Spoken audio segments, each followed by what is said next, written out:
오늘의 주제는 그 교회 공동체 리더에게 주는 메시지입니다. 여러분, 교회 생활을 하다 보면 뭐 싫든 좋든 공동체 리더가 될 수밖에 없어요. 뭐 본인이 리더가 아니라고 부인해도 리더가 될 수밖에 없어요. 뭐 주일학교, 구역 모임, 뭐 남성교회, 여전도회, 뭐 선교회 등 다양한 공동체에 가입돼 있기에 공동체 리더가 될 수 있는 환경이 만들어진 거예요. 뭐 그것은 뭐 선교 단체에서도 마찬가지입니다. 간사라는 직임으로 리더 역할을 감당하잖아요. 그러니까 특별한 능력이 있어서가 아니라 선임자가 됨으로 갖는 직분이기도 해요. 오늘 주제는 공동체 리더들에게 주는 메시지입니다. 그러니까 중요한 것은 교회나 선교단체 리더는 모두 그리스도인이라는 겁니다. 여러분, 영적 리더십이란 소명이에요. 그러니까 교인 모두가 영적 리더가 됩니다. 그러니까 세상 직업을 갖고 또 교회 리더로서 자신의 역할을 또 진지하게 생각하며 또 선한 영향력을 또 행사하고 공동체를 섬겨요. 다만 공동체 크기만 차이만 있을 뿐이지. 여러분이 정상적인 공동체 생활을 했다면 공동체 리더가 될 수밖에 없습니다. 하나님은 종들을 찾고 계세요. 에스겔 22장 30절 볼까요? 이 땅을 위하여 성을 쌓으며 성 무너진 데를 막아서서 나로 하여금 멸하지 못하게 할 사람을 내가 그 가운데서 찾다가 찾지 못하였으므로. 이 말씀은 범죄한 백성들의 죄를 돌이키게 하고 또 그들의 잘못을 개혁하여 바로잡으려는 그 사람을 하나님께서는 찾지 못했다는 뜻입니다. 이 시대도 마찬가지예요. 리더십 결핍은 우리 모두 일상생활에서 경험하는 겁니다. 그러니까 리더로서 남을 이끄는 것은 쉬운 일은 아니에요. 자신의 믿음과 역량이 부족해서 공동체를 활성화하지 못한다는 두려움 때문에 보통은 직분을 맡지 않으려고 합니다. 한 번의 잘못된 결정이 또 공동체에 영향을 줄 수 있기 때문에 오늘은 세상적 리더십보다는 기독교 공동체의 리더십에 좀 초점을 맞추고자 합니다. 사실 정치경제를 막론하고 사람들은 믿을 수 있는 리더를 애타게 찾고 있어요.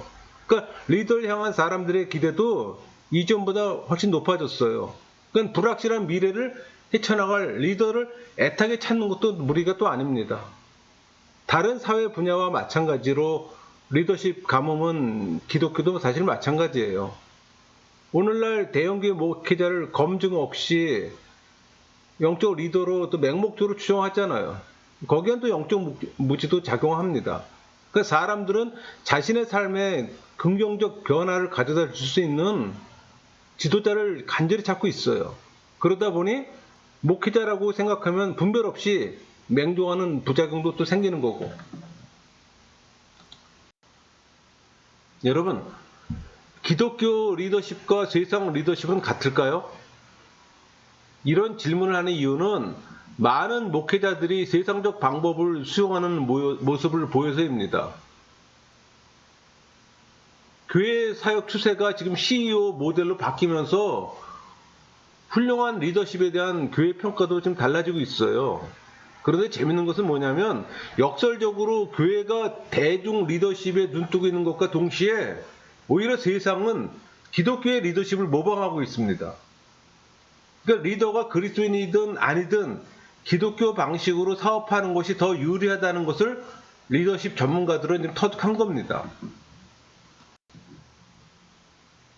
여러분, 그 사무엘 당시 그 이스라엘은 사무엘을 영적 리더로 삼고 하나님을 왕으로 섬기는 데 만족했잖아요. 그러나 사무엘이 나이가 들자 또 이스라엘 백성들은 하나님 대신 왕을 요구했어요. 그 결과는 어떻게 됐습니까? 비극적이었어요.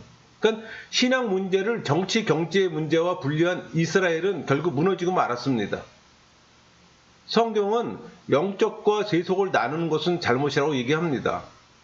오늘날에도 하나님 나라란 교회, 가정, 직장, 이웃을 포함한 이 삶의 모든 영역을 다스리는 하나님의 통치예요.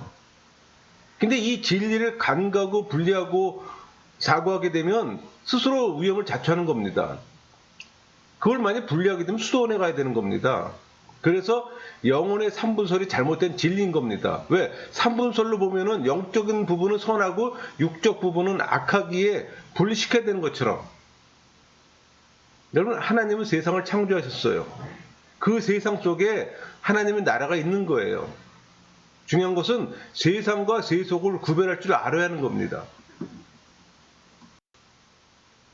여러분은 영적 지도자로서 자신의 역할을 분명히 깨닫고 하나님이 부르신 일에 에너지를 집중할 수 있기를 바랍니다. 영적 리더십이란 이 말을 사용할 텐데 교회와 일반 사회 리더를 구분하는 의미는 아닙니다. 그러니까 영적, 육적 구분은 없는 거예요. 사실 그런 구분은 삼분설의 잔재입니다. 다만 특별히 다르게 사용할 단어가 없어서 영적이라는 단어를 사용할 뿐이에요. 영적 리더십이란 하나님의 방법으로 사람과 공동체를 이끌려는 그 지도자를 통칭하는 겁니다. 개인뿐만 아니라 공동체에서도 활용해요. 그러니까 영적 리더는 자신의 리더십이 하나님께 달려있음을 아는 게 가장 중요합니다.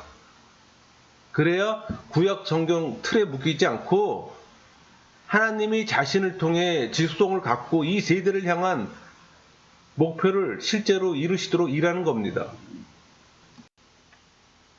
영적 리더십은 사람들을 움직여 하나님의 일을 하게 하는 겁니다. 그러니까 교회 리더는 사람들을 움직여 현재 자리에서 하나님이 원하시는 자리로 가게 하는 거예요. 그것이 영향력입니다. 그러니까 영적 리더는 성령께 의존하고 또 하나님의 계획에 따라 일하는 겁니다. 공동체의 파워는 리더의 영향력과 비례해요. 따라서 공동체를 키우는 비결은 리더를 키우는 것이며 또 리더십 개발은 개인 성장과 함께 움직여요. 유명한 리더들의 그 어린 시절을 보면은 대체로 그 지도자 소질이 나타나 있습니다. 그래서 미래를 생각하는 교회라면 아이들을 잘 키우는 것이 필요해요. 그래서 건강한 교회는 주일학교에서 리더십 기회를 부여합니다. 여러분, 리더는 태어나기도 하고 만들어지기도 하잖아요. 그래서 경험은 소중합니다. 경험은 어떤 리더가 됐냐에 큰 영향을 미칠 수가 있어요. 우리 가정에서도 장남이 체구나 힘이나 지식면에서 동생들보다 앞서다 보니 지도력이 좋은 경우도 많아요. 그러니까 리더십 형성에 있어 좋든 나쁘든 그 유년기 그 환경의 영향은 절대적입니다. 그래서 그 주일학교의 중요성을 인식하는 것은 필요합니다. 그러니까 유년기 가정 환경과 교회 생활의 영향은 절대 과소평가할 수 없는 리더십 개발의 주요 요인이에요. 그러니까 화기애애하고 활기찬 가정 환경과 교회 경험은 든든한 자존감과 원활한 관계를 길러주는 또 사회성을 형성해 주기도 하잖아요. 그래서 저는 과거에 전도할 때 부모가 교회 오지 않으면 아이들이라도 보내달라고 여러 가지 방법으로 부탁하곤 했습니다. 여러분, 실패는 리더를 세우는 강력한 파워입니다. 그러니까 참된 리더들의 경우 이 실패는 그들을 무너뜨리는 대신 오히려 성품을 자라나게 해줘요. 유명한 지도자들 중에는 어려서 심한 고생과 실패를 겪은 애들이 많아요. 우리 위인전들 보면 상당수 그랬잖아요. 어쩌면 그 실패들 때문에 열정을 잃지 않고 실패에서 다른 실패로 건너갈 때 성공할 수 있는 것처럼. 여러분, 교회 생활을 하다 보면 우리가 다양한 경험을 합니다. 본인이 통제할 수 없는 위기로 그 실패와 같은 영향을 미치는 경우도 있어요. 그래서 공동체를 살리는 리더가 있는 반면에 공동체를 또 깨는 리더도 있잖아요. 그러니까 다양한 위기는 리더를 넘어뜨릴 수도 있고 오히려 의지를 키워 더 큰 인물이 되게 할 수도 있습니다. 일반 사회에서도 유명한 지도자들이 어렸을 때 사람들 앞에서 말을 잘 하지 못했습니다. 그 대표적인 사람이 영국의 그 달변가로 유명한 그 윈스턴 처칠입니다. 어려서 언어 장애가 있었다고 합니다. 저는 그 교회 공동체에서 경험이 없을 때는 존재감이 없다가 경험을 쌓다 보면은 능력자가 되어 있는 것을 많이 봤습니다. 실패와 성공은 누구나 겪는 일이잖아요. 그러니까 리더십 개발의 열쇠는 경험 자체에 있는 것이 아니라 그 경험에 대한 각자의 반응에 있습니다. 그러니까 참된 리더는 자신의 이 경험을 배움의 발판으로 삼아 실패를 통해 또 새로운 동기를 또 얻게 합니다. 처음부터 공동체 리더 역할을 경험 없이 잘한 사람은 드물어요. 경험이 그를 성장시키고 또 큰 역할을 감당케 하는 것을 저는 교회에서 많이 봤습니다. 그것은 사회 문화에서도 마찬가지예요. 여러분, 영적 리더의 성장이 세상의 리더십 개발과는 다른 별도의 차원이 있다면 그것은 리더의 삶 속에 일하시는 성령의 역사일 겁니다. 영적 목표에 필요한 영적 수단은 성령을 통해서만 주어집니다. 그러니까 영적 리더는 세속적인 것처럼 보이는 일을 수행할 때도 자신 안에서 역사하시는 성령이 필요하다는 사실을 인지합니다. 그래서 성령의 내주함이 없다면 리더일 수는 있어도 영적 리더는 아닌 거예요. 그러니까 우리가 성령의 내적 음성을 듣게 되면 성령께서 어떤 상황에서도 개인의 성품 개발과 또 성장을 이끌어내 주잖아요. 그러나 그때는 하나님의 뜻에 기꺼이 복종하려는 우리의 자세가 전제가 되어야 합니다. 하나님은 사람들의 시간을 낭비하시지 않으세요. 인간의 고통을 무시하지 않으세요. 하나님은 해결책을 주실 뿐 아니라 최악의 상황에서도 성장을 이끌어내십니다. 모든 인간관계는 성품을 빚으시는 하나님의 도구예요. 그래서 신앙인은 묵상을 통해 성령의 내적 음성을 통해 인도를 받는 겁니다. 그러니까 성령의 내주하심이 없는 사람이 영적 지도자가 되면 안 되는 이유가 바로 그거예요. 사회적 리더는 되나 영적 리더가 안 되는 이유이기도 합니다. 하나님이 리더를 키우는 과정이 있어요. 가장 먼저 자기 인식과 공동체 생활을 경험케 합니다. 또 영적으로 눈을 뜨게 하고 또 성품을 개발하고 가장 중요한 것은 회심일 겁니다. 그 회심을 경험해야 하는 거예요. 그 다음이 소그룹 사역부터 경험을 시킵니다. 그게 영적 리더십의 시작 단계입니다. 사역의 영역을 넓히고 또 다양한 경험을 통해 자신의 장점을 인식하고 또 최고의 역량을 발휘할 기회를 갖게 되는 거예요. 그러니까 많은 경험으로 관련된 모든 일에 최대의 효율성을 발휘하는 겁니다. 그러니까 최종적으로는 자신을 통해 이룬 일에 회고하며 또 다른 이들에게 또 경험을 흘려줘요. 여러분이 일상의 삶에 성실하게 반응하다 보면 일반적으로 리더가 될 수가 있는 겁니다. 하지만 하나님이 부르시고 준비되지 않은 사람은 진정한 영적 리더는 될 수가 없어요. 하나님께서 맡기실 일을 정하십니다. 그게 하나님의 섭리예요. 여러분이 알고 있는 상당수의 리더는 영적 리더이기보다 사회적 리더가 많을 겁니다. 하나님이 보통 사람을 택하셔서 훌륭한 영적 리더로 변화시키는 과정에 관한 가장 완벽한 사례가 아마 아브라함일 겁니다. 아브라함은 갈대아 우르에서 태어나서 평생 소와 양을 기르며 살아가려 한 보통 사람이었어요. 하지만 하나님께서 아브라함을 향한 계획은 정착 생활이 아닌 유목민의 족장이 되는 겁니다. 그래서 아브라함은 하나님 나라의 시작이 되고 또 그의 삶은 그리스도인들에게 영적 사례가 될 겁니다. 메시아도 아브라함의 후손이었어요. 핵심은 아브라함이 하나님 뜻을 위해 자기 계획을 버렸다는 점입니다. 그러니까 처음 아브라함에게 고향 갈대아 우르를 떠나라고 명하셨을 때 하나님은 이미 아브라함의 아버지 데라를 통해 그 과정을 시작했어요. 그것은 하나님의 예정하심입니다.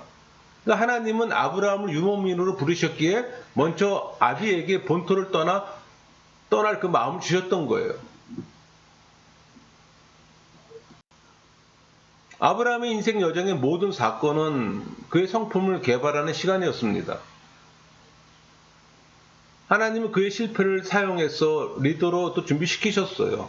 예를 들면 하나님은 아브라함에게 구체적으로 친척을 두고 가라고 명령을 하셨잖아요. 근데 아브라함은 롯을 가나안으로 데리고 갔습니다. 하지만 이 실패를 통해 아브라함은 하나님의 뜻을 인간이 수정해서는 안 된다는 값진 교훈을 배웠던 겁니다. 아브라함의 실수는 하나님 뜻에 뭔가를 더하는 것은 하나님의 뜻을 거부하는 이상으로 잘못임을 말해주는 겁니다. 그래서 아브라함의 인생은 그 전환점마다 하나님께 새로운 것을 배울 때마다 제단을 쌓았어요. 그 첫 번째 제단은 세겜이 있잖아요. 두 번째가 베델이고. 그러나 가나안에 가뭄이 왔을 때 애굽으로 떠날 때나 또 그곳에 도착했을 때 하나님께 묻지 않았어요. 그 얘기는 아브라함이 애굽에 있는 동안에는 제단을 쌓았다는 기록이 없다는 얘기입니다. 아브라함이 하나님께 묻지 않고 결정을 내릴 때마다 결과는 비참했습니다. 이런 사건은 하나님의 인도하심이 중요함을 또 깨우쳐 주는 사건들입니다. 하나님은 여러분이 실수할 때 웬만해선 개입하지 않으세요. 오히려 실패하기 그냥 두시고 늘 구원할 준비만 하십니다. 왜? 하나님에겐 그게 가장 중요하기 때문에. 제가 항상 말씀드렸지만 하나님은 우리 생사화복에 큰 관심 없으세요. 우리의 구원에 관심 있는 거지.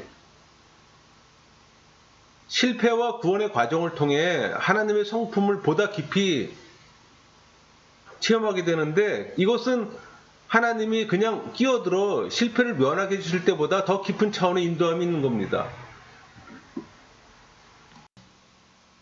여러분, 그 아브라함의 그 하나님 이해는 이론이 아닙니다. 아브라함은 그것을 정보가 아닌 하나님과 만남을 통해 배웠어요. 예를 들어서 우리 창세기 14장 그 아브라함이 자기보다 힘이 강한 그 북방 연합군들과 싸울 때 하나님은 아브라함에게 승리를 주셨잖아요. 그때부터 아브라함은 하나님을 자신의 보호자로 믿었습니다. 여러분, 영적 리더는 자기 삶 속에서 일하시는 하나님의 활동과 그분의 성품을 자기와 연결시킬 줄 알아야 합니다. 그러려면 성령의 내적 음성 듣기가 훈련되어져야 합니다. 그래야 인도함을 받고 공동체에서 선한 영향력을 줄 수가 있는 거예요. 아브라함의 삶은 영적 성숙이 그 평생에 걸친 과정입니다. 셀 수 없이 많은 자손을 주시겠다는 하나님의 놀라운 언약에도 불구하고 아브라함은 자식이 없었어요. 시험의 고비에 아브라함은 하나님께 기울인 대신 사람의 말을 들었고 또 아내 사라는 여종 하갈을 취해서 자식을 낳으라고 부축했잖아요. 여러분, 그런 일은 수천 년이 지난 지금도 동일한 경험으로 되풀이되고 있어요.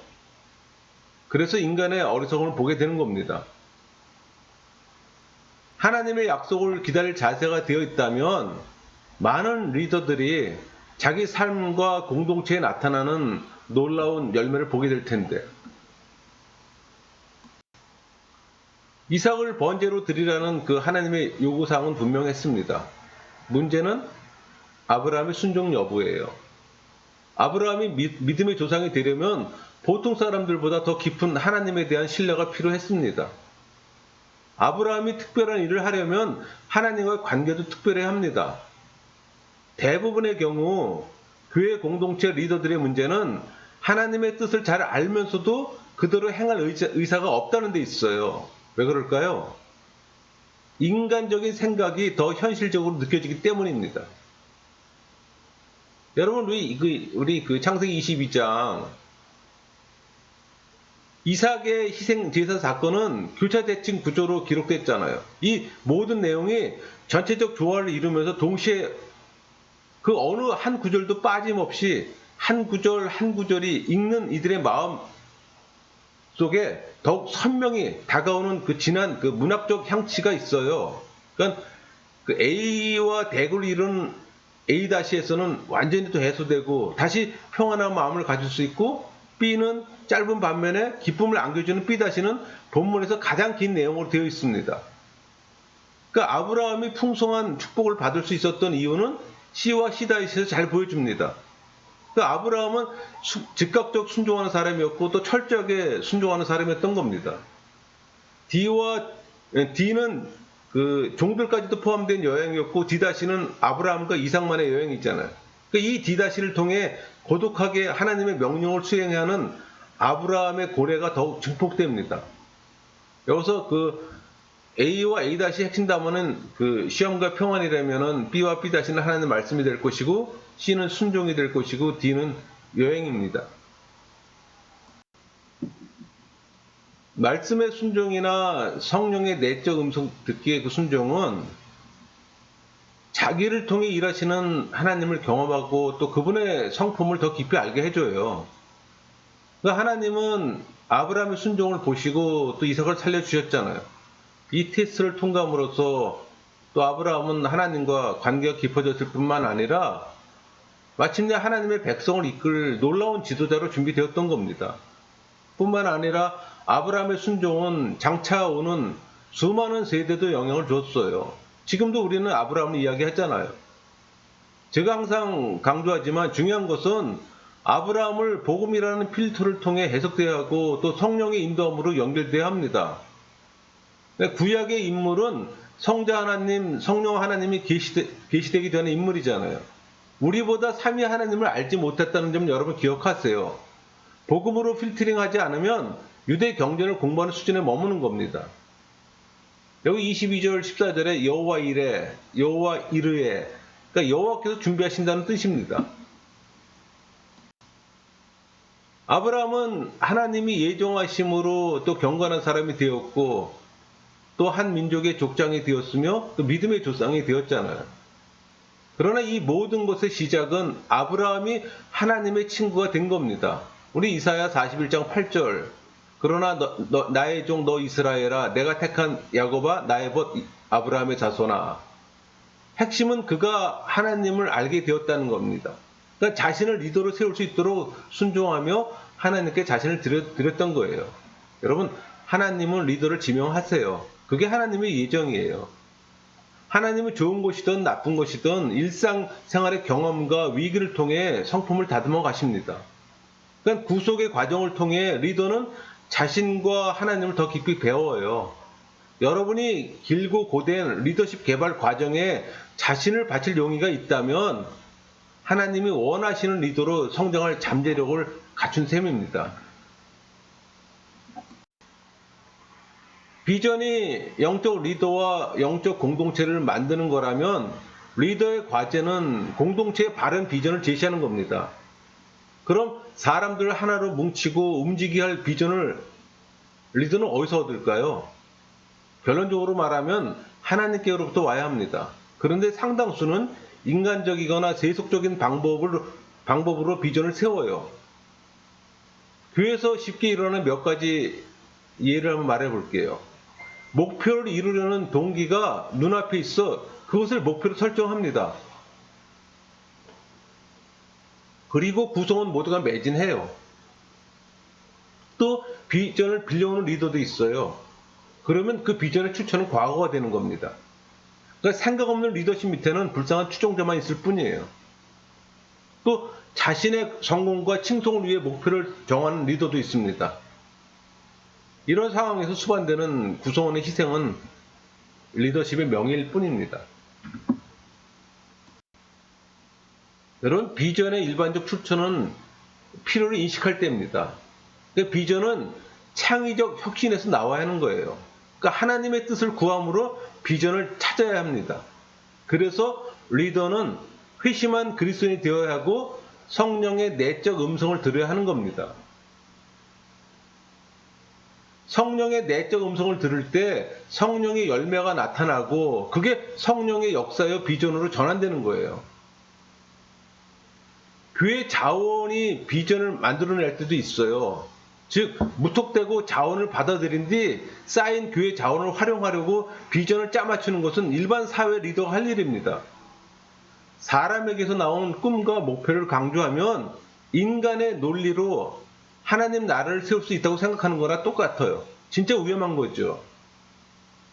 잘못된 비전을 한마디로 정리하면 보이는 것으로 움직인다는 겁니다. 그러나 하나님은 당신 백성들이 눈에 보이는 비전이 아닌 하나님의 계시로 살아가기를 원하세요.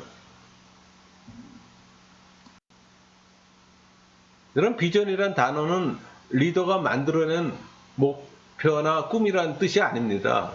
하나님이 미래에 대해 계시하시고 약속하신 것들을 지칭하는 말이에요.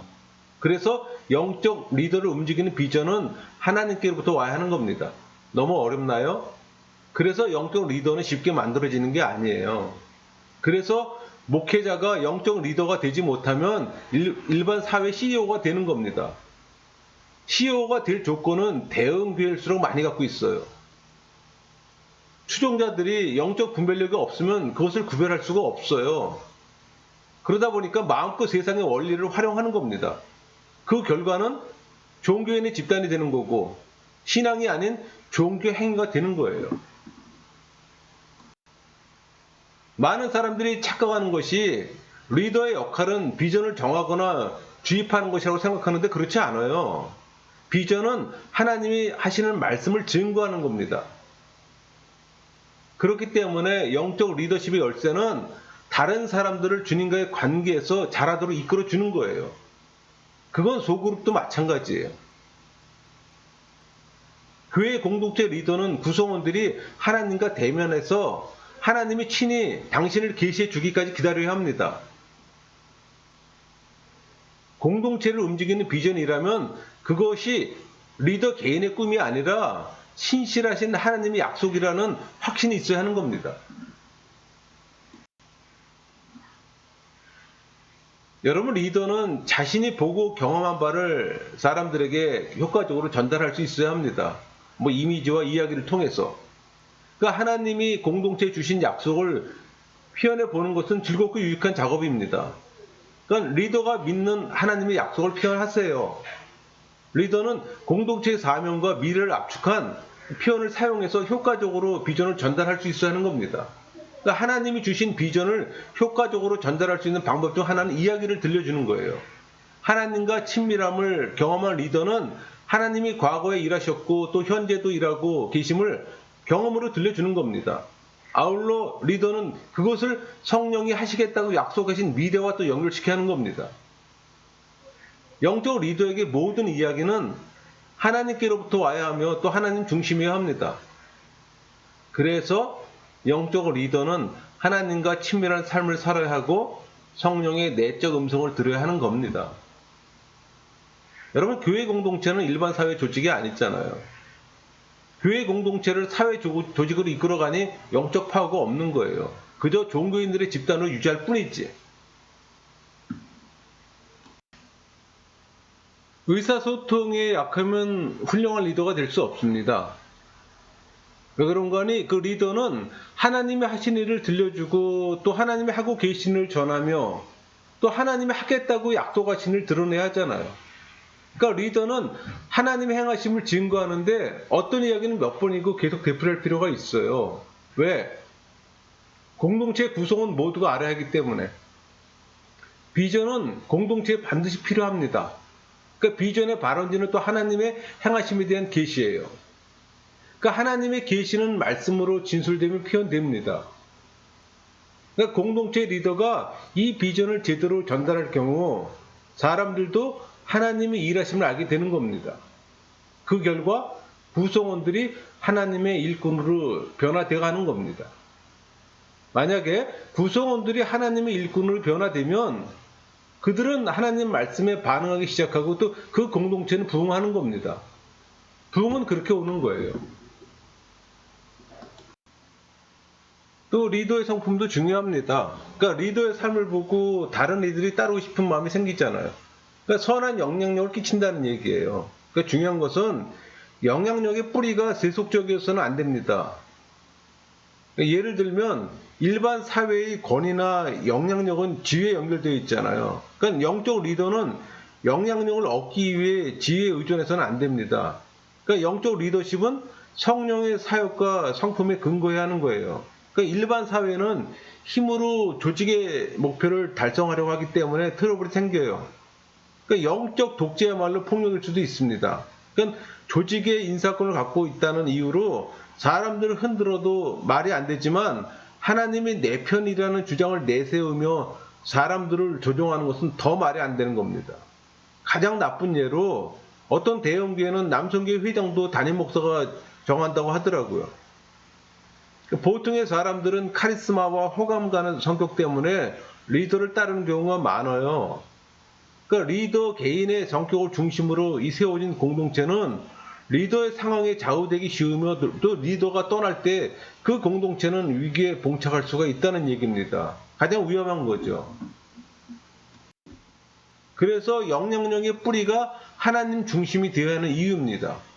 그러니까 영적 리더의 정당성을 가리키는 가장 중요한 요인은 하나님의 인정입니다.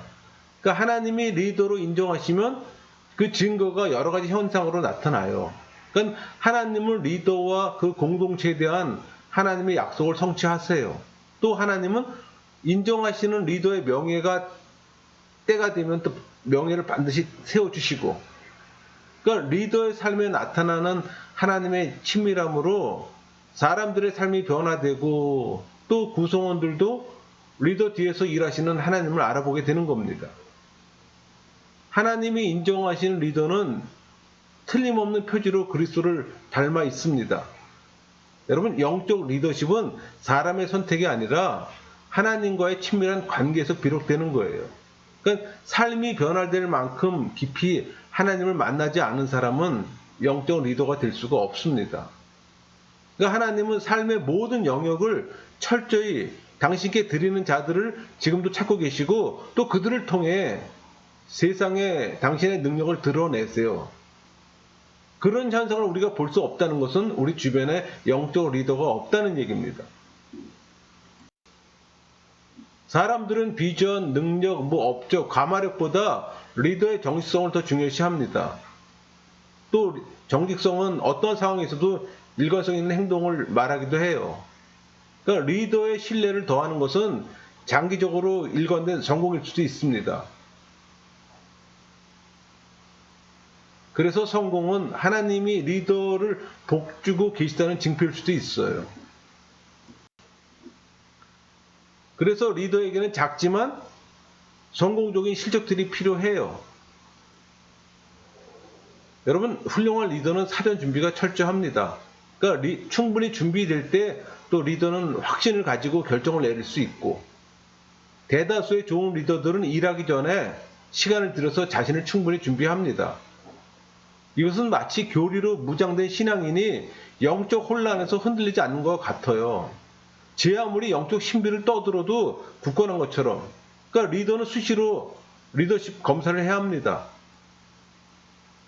영적 영향력은 절대로 우연히 쉽게 오지 않아요. 그것은 하나님이 리더 안에 만들어 주시는 겁니다. 항상 하나님과의 친밀함을 유지해야 하며 그러지 못하면 또 멈춰서야 합니다. 그러니까 공동체 리더는 목표를 위한 수단과 목표 자체를 혼동하고 또 조직이 가고 있는 것을 명확히 알지 못하면 제 역할을 다할 수 없는 거예요. 여러분, 리더 역할의 세속적 목표를 피해야 합니다. 일반 사회 목표는 결과와 지향주의를 추구하잖아요. 그래서 리더에게는 작지만 성공적인 실적들이 필요합니다. 매사에 완벽해야 한다는 것은 또 하나님의 기준은 아닙니다. 하나님께 내 최선을 드리는 것과 완벽함을 드리는 것은 다릅니다. 일반 사회는 규모에 매혹당하잖아요. 그 영향으로 또 대형 교회를 추구하고, 절대 크다고 좋은 것은 아닙니다. 교회가 대형화된다는 얘기는 그만큼 일반 사회의 기준을 따라간다는 얘기예요. 세속화된다는 얘기입니다. 교회 공동체 리더는 하나님의 기준으로 성공을 평가합니다. 또 그것은 말처럼 쉽지 않아요. 평가자가 누구냐에 따라 달라지잖아요. 종교인과 신앙인의 평가 기준은 분명히 다릅니다. 교회 공동체 리더는 또 가치 있는 목표를 추구해야 합니다. 그러니까 영적 리더십의 궁극적 목표는 사람들을 현재 자리에서 하나님의 원하시는 자리로 데려가는 거잖아요. 그러니까 사람들이 매일 부딪히는 도전들 속에서 하나님의 활동을 이해하도록 돕는 것이 영적 리더의 책임이에요. 또 구성원을 그 수준까지 데려간 영적 리더가 리더 역할을 다한 겁니다. 여러분, 리더들이 범하는 실수 중에 하나는 자기가 없으면 아무 일도 안 된다는 겁니다. 그러니까 차기 리더를 키우지 않으면 실패한다는 얘기예요.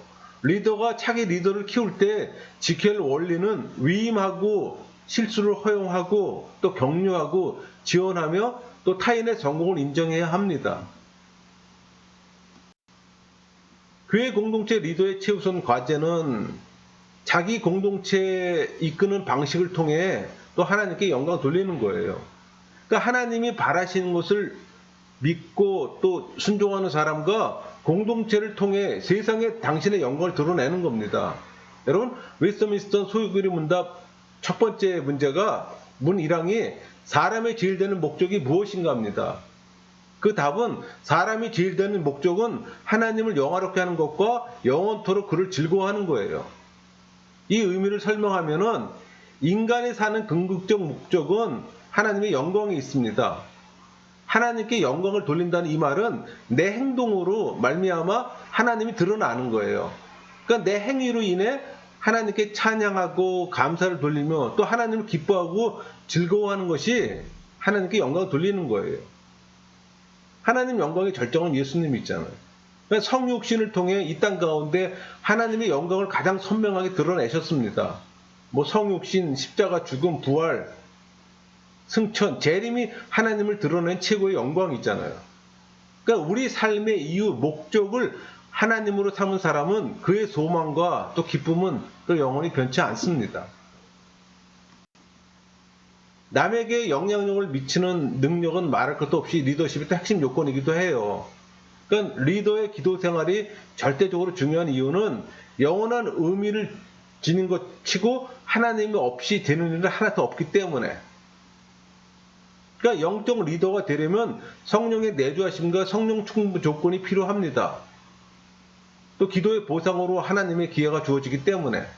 여러분, 하나님은 전능하시잖아요. 기도는 스트레스 해소책이기도 해요. 또 기도를 통해 하나님의 뜻을 보여주시기 때문에. 여기서 기도는 구성 기도가 아니고 묵상이건 성령 내적 음성 듣기 등 침묵 기도를 얘기합니다. 리더의 일하는 습관은 공동체에 영향을 미쳐요. 리더는 솔선수범을 보여야 합니다. 또 습관이 중요하고. 그러니까 참된 리더십은 자기 희생과 섬김에서 옵니다. 그래서 섬김의 리더십을 말하는 거예요.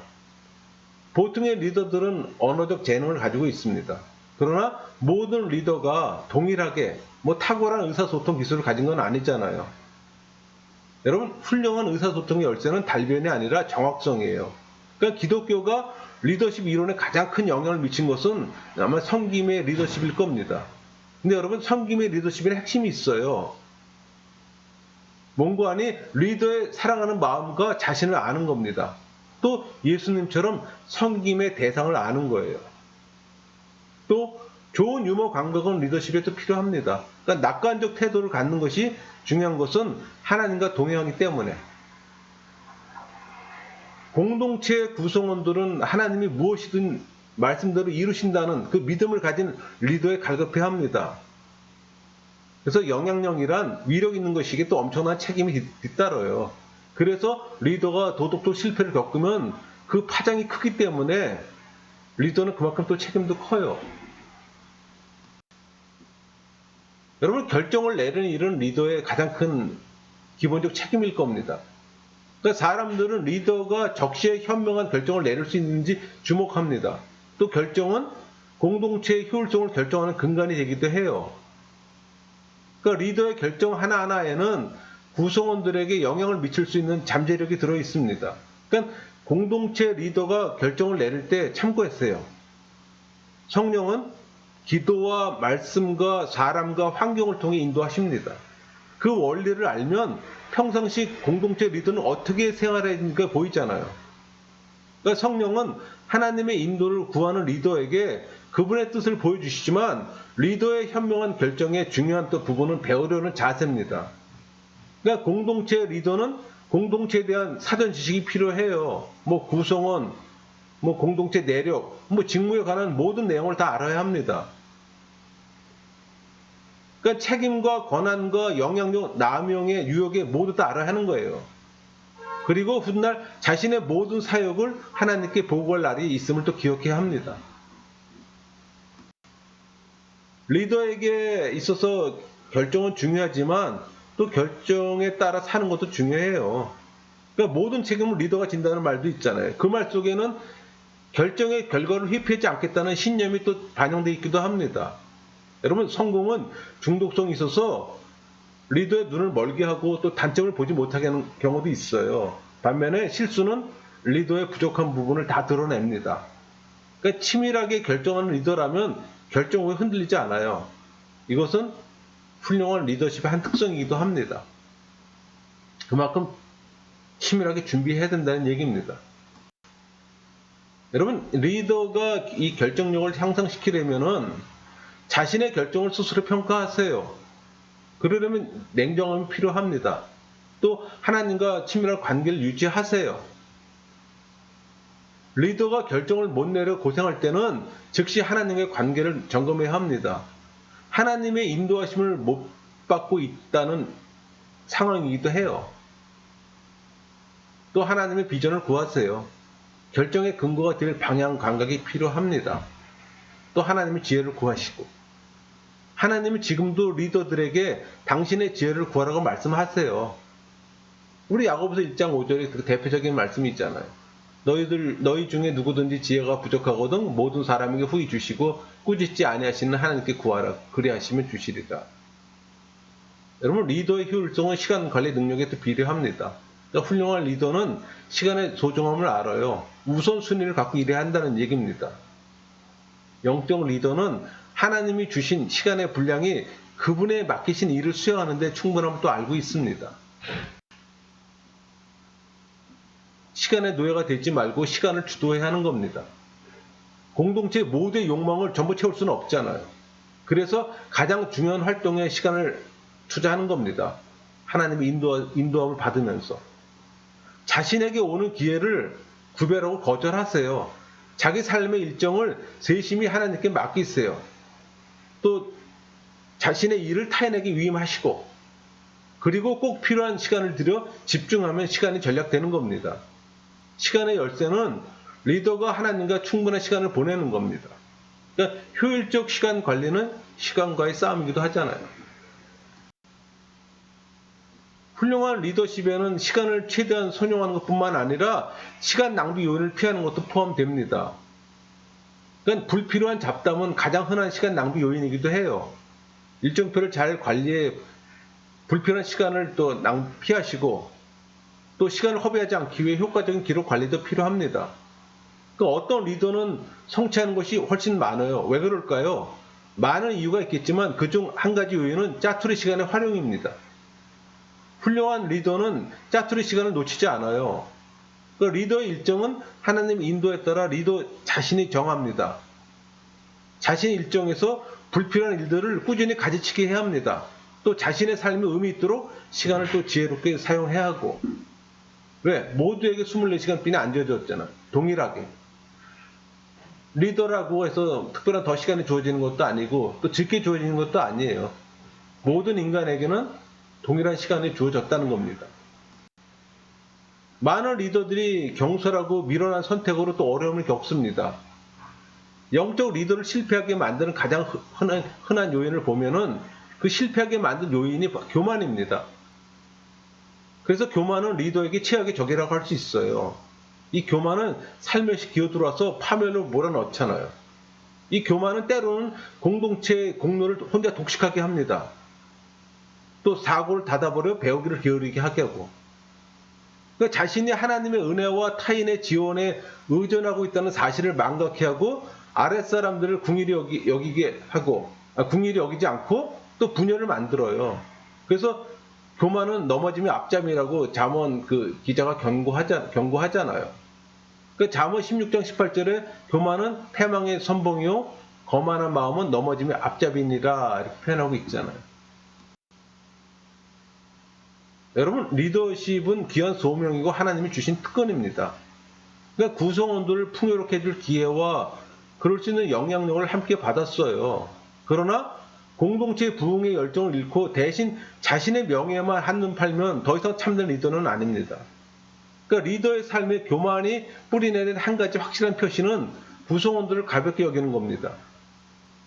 구성원들의 고생에 무심하다면 그것은 교만으로 마음이 둔해졌다는 표시입니다. 구성원들에게 고통 분담을 요구하면서 자신은 혜택을 누린다면 그것은 리더십의 권위를 잃는 거죠. 자신의 사사로운 명예에 매달리느냐 다른 사람들의 피를 무시하는 리더는 리더십의 소명이 합당치 못한 자입니다. 리더를 실패하게는 요인 중에 또 하나는 이 성적인 지혜가 있어요. 그래서 적어도 두세 명의 감시자를 미리 확보해서 그들에게 자신의 도덕적 순결을 꾸준히 물을 수 있는 재량을 주는 것도 필요합니다. 자기는 직접 그걸 보지는 못해요. 자기가 자기를 정확히 알 수가 없어요. 여러분, 영적 리더는 성적인 지혜가 무엇이며 그 결과가 어떤 건지 자신의 경고를 들어야 합니다. 또 성적인 지혜를 범할 경우 뒤따를 결과를 늘 심사숙고해야 하고, 자신을 성적 유혹에서 지키기 위해서 구체적 방안으로 자신을 흠없이 지켜달라고 하는 때 기도하세요. 많은 목회자들이 넘어지는 부분이 성적인 문제잖아요. 재물의 문제도 있지만, 아까 얘기했던 명예의 문제도 있지만, 또 하나 중요한 건 이 성적인 문제이기도 합니다. 리더는 부정직한 사람, 게으른 사람, 또 무능한 사람들에게 냉소적이 될 소지도 있어요. 하지만 환경과 달리 이 마음의 태도는 전적으로 자신의 통제하에 있다는 사실을 기억하고 관리하세요. 그리고 소유에 대한 욕망은 영적 리더를 파멸로 몰아넣을 수 있다는 것도 항상 기억하시고, 또 더 나은 리더가 되기 위해서 배워야 합니다. 이 배움과 변화에 대한 각오는 리더십의 능력을 높여주기도 합니다. 그리고 이 비판을 소화하지 못하는 사람들은 리더십을 아예 넘보지도 마세요. 분주한 일상 때문에 또 그리스도와 만남을 뒷전으로 밀쳐두는 리더는 또 자신의 생명선을 자르는 거나 마찬가지입니다. 그러니까 우선순위가 어긋나 있으므로 그들의 삶은 무의미해요. 리더는 리더십의 책임과 가정에 대한 헌신 사이에 또 균형을 이루어야 합니다. 리더는 또 공동체의 방향과 비전에 온통 집중한 나머지 실제 그 목적지에 도달하는 공동체를 만드는데 소홀히 할 수도 있다는 얘기입니다. 아이러니하죠. 리더는 공동체를 위해 갈등 해결과 의사소통에 늘 또 관심 가져야 하고,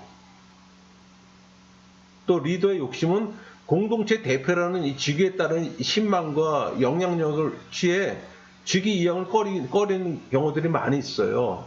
그러니까 영적 리더는 공동체에 대한 자신의 기여가 끝나는 시점을 분별해야 합니다. 무슨 얘기인 거 아니? 물러날 때 물러나라는 얘기예요. 리더에게 실패와 불명예를 안겨줄 수 있는 함정을 피하는 길은 그런 함정에 대한 건강한 인식을 키우는 겁니다. 세심한 노력과 훌륭한 계획, 간절한 기도가 있다면 리더는 리더십을 해치거나 사생활을 위협할 수 있는 함정에 굴복하지 않아도 됩니다. 여러분, 세속의 리더십의 보상은 돈, 권력, 명예입니다. 그러나 하나님의 기준에 따라 사람들을 섬길 때 기대되는 보상은 달라요. 자신의 역할을 잘 수행하는 영적 리더는 하나님의 인정과 소명의 성취라는 영적 보상을 기대할 수가 있습니다. 하나님이 내가 살아온 삶을 기뻐하신다는 사실을 알 때 그 감격, 또 그것을 따를 수 있는 보상은 아무것도 없어요. 그러니까 그리스도에 순종했기에 나를 반기는 천국과 보상이 기다리고 있음을 아는 것이야말로 그리스도는 물론 리더들에게 가장 값진 보상이기도 합니다. 경건한 리더십에는 자신을 향한 하나님의 뜻과 목표를 이루는 데서 오는 만족감이 따릅니다. 하나님은 몇몇 사람들을 리더로서 당신을 섬기도록 부르세요. 에베소 4장 11절 말씀. 그가 어떤 사람은 사도로, 어떤 사람은 선지자로, 어떤 사람은 복음 전환자로, 어떤 사람은 목사와 교사로 삼으셨으니, 리더 자리로 부르신 하나님은 그들을 또한 리더로 또 빚으세요. 하나님의 뜻대로 사는 삶보다 더 보람된 것은 없습니다. 먼저 언행이 일치되고 참되고 진실한 성품에는 많은 내재적 보상이 따릅니다. 그러니까 온전한 삶에 따른 보상이 있어요. 가족과 일터, 관계에서 온전함입니다. 리더의 참모습을 알고 싶다면 가족들에게 물어보세요. 성품이 온전한 리더는 직장에서처럼 가정을 이끄는데도 목적이 분명합니다. 그러니까 온전한 성품으로 공동체를 섬기는 자에게는 큰 보상이 있어요. 공동체를 이끄는 영적 리더는 사람들의 칭찬을 얻기 위해서가 아니라 하나님께 영광을 돌리기 때문에.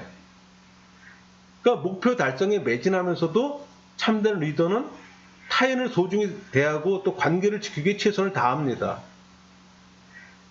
품위와 도덕과 신앙 원리를 어기면 스스로의 온전함을 잃게 되는 겁니다. 그러니까 자신의 신념을 고수하는 자에게 삶은 커다란 만족을 또 선사해요. 영적 리더가 자신을 도구로 내어드려 사람들을 변화시키고 주님을 본받게 하는 것은 무엇에도 비할 수 없는 보람입니다. 그러니까 위대한 리더는 주변 사람들까지 훌륭하게 만들어요. 그러니까 리더는 자신의 성품이 사람들에게 미치는 영향을 과소평가해서는 안 됩니다. 사람에게 지속적으로 영향을 미칠 수 있는 최선책은 공동체에 투자하는 겁니다. 그러니까 리더의 만족은 조직이 처음부터 강해질 때입니다. 그러니까 중요하면서도 흔히 간과되는 이 리더의 책임으로 후임자가 있어요. 그러니까 리더의 참 기쁨은 신중히 단련해온 후임자를 통해 자신의 일이 보존되고 지속될 때입니다.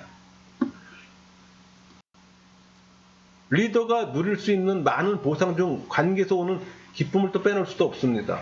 가정에 대한 리더십의 보상은 수고한 노력에 또 정비례해요. 가족들의 순전함을 지키며 또 하나님을 섬길 때 리더에게는 기쁨과 만족이라는 또 풍성한 배당금이 돌아옵니다. 여러분, 리더십은 지위가 아니라 관계예요. 그러니까 친밀한 우정은 리더가 바랄 수 있는 큰 보상이기도 하고, 그러니까 리더에게 큰 만족을 줄 수 있는 이 보상으로 영향력은 리더의 직책이 아니라 사람 됨됨이에 근거합니다. 긍정적이고 지속적인 영향력은 리더십을 시작 못지않게 잘 마칠 때 주어지는 겁니다. 여러분, 영적 리더십은 고귀한 일이지만 하나님이 맡겨주셔야 가능해요. 사람들을 움직여 하나님의 뜻을 행하게 하는 것은 감격스러운 일이잖아요. 그러니까 훌륭한 리더십은 고된 수고와 꾸준한 배움의 노력에서 빚어낸 산물입니다. 궁극적으로 영적 리더십은 성령의 사역 결과입니다. 그러므로 하나님이 원하시는 리더가 되기 위한 노력에서 하나님과 깊고 인격적 관계를 가꾸는 것은 필수입니다.